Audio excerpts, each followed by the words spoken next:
రాష్ట్ర సర్కార్ ప్రతిష్టాత్మకంగా నిర్వహిస్తున్న గ్లోబల్ సమ్మిట్ కు నగరం సర్వాంగ సుందరంగా ముస్తాబవుతోంది. భారత ఫ్యూచర్ సిటీ వేదికగా జరిగే 2 రోజుల సమ్మిట్ కు దేశ విదేశాల నుంచి ప్రతినిధులు రానున్నారు. దీంతో సమ్మిట్ ప్రాంగణాన్ని ఆధునిక హంగులతో తీర్చిదిద్దుతున్నారు.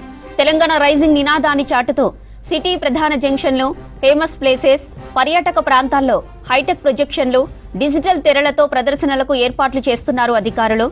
సిటీలోని 10 ప్రాంతాల్లో సమ్మిట్ వివరాలు తెలిసేలా ఫ్యూచర్ సిటీ ప్రణాళిక, బ్రోచర్స్ అందుబాటులో ఉంచనున్నారు. Charminar, Kachiguda railway station, secretariat అధికారిక భవనాలపై ప్రత్యేకంగా లైటింగ్ ప్రొజెక్షన్ ఏర్పాటు చేస్తున్నారు. భవిష్యత్తు లక్ష్యాలను ప్రదర్శించనున్నారు.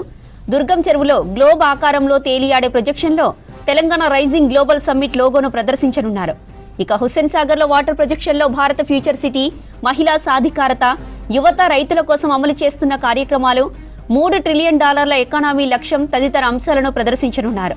శంషాబాద్ విమానాశ్రయం నుంచి సమ్మిట్ ప్రాంతానికి వెళ్లే మార్గంలో ఇరువైపులా డిజిటల్ ఎల్ఈడి తెరలను అమరుస్తున్నారు. వాటిపై ఫ్యూచర్ సిటీకి ఎలా వెళ్లాలి, ఎంత దూరం అనే వివరాలు పొందుపరుస్తున్నారు.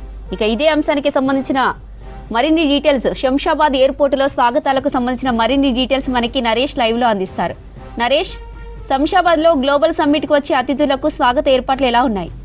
ఎస్ జ్యోతి, రాష్ట్ర ప్రభుత్వం ప్రతిష్టాత్మకంగా నిర్వహిస్తున్నటువంటి గ్లోబల్ రైజింగ్ సమ్మిట్ సంబంధించి అత్యంత ప్రతిష్టాత్మకంగా నిర్వహిస్తుంది. దీనికి సంబంధించి నగరంలోని చాలా ప్రాంతాల్లో కూడా ప్రత్యేకమైనటువంటి ఏర్పాట్లను చేసింది. ముఖ్యంగా దేశ విదేశాల నుంచి వచ్చేటటువంటి డెలిగేట్స్ అందరూ కూడా శంషాబాద్ విమానాశ్రయానికి వస్తారు. శంషాబాద్ విమానాశ్రయం నుంచి పక్కనే జరుగుతున్నటువంటి శంషాబాద్ విమానాశ్రయం కొంత దూరంలో ఉన్నటువంటి కందుకూరు సమీపంలో అయితే ఇక గ్లోబల్ సమ్మిట్ కార్యక్రమం జరుగుతూ ఉంటుంది. 2 రోజుల పాటు జరిగే ఈ కార్యక్రమానికి వచ్చేటటువంటి డెలిగేట్స్కి అయితే ప్రత్యేకంగా స్వాగతం పలుకుతున్నారు. ముఖ్యంగా శంషాబాద్ ఎయిర్పోర్ట్లో మన ప్రత్యేకించి తెలంగాణ సంస్కృతి సాంప్రదాయాలు ఉట్టిపడేలా ఒక అధికారుల బృందం అయితే వాళ్లకు ప్రత్యేకించి స్వాగతం పలుకుతూ ఉంది. అదేవిధంగా ఈ యొక్క గ్లోబల్ సమ్మిట్కు సంబంధించినటువంటి వివరాలు ఇటు సిటీలో ఉన్నటువంటి పబ్లిక్ కానీ ఇటు సోషల్ మీడియా ద్వారా లేదంటే వివిధ మార్గాల ద్వారా అయితే ఈ విషయాలు పబ్లిక్ తెలియజేసే ప్రయత్నం కూడా రాష్ట్ర ప్రభుత్వం ప్రత్యేకించి చేస్తుంది.